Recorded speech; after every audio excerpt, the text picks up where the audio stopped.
ఏంటి ఇంత పొద్దుపోయినా ఈయన ఇంకా ఇంటికి రాలేదు?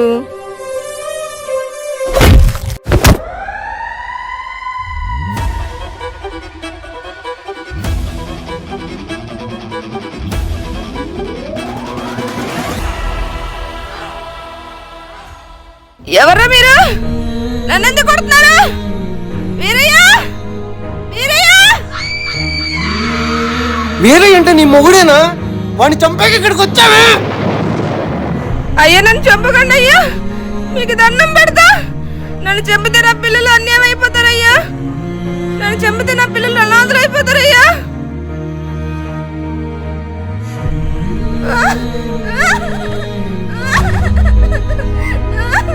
అన్నా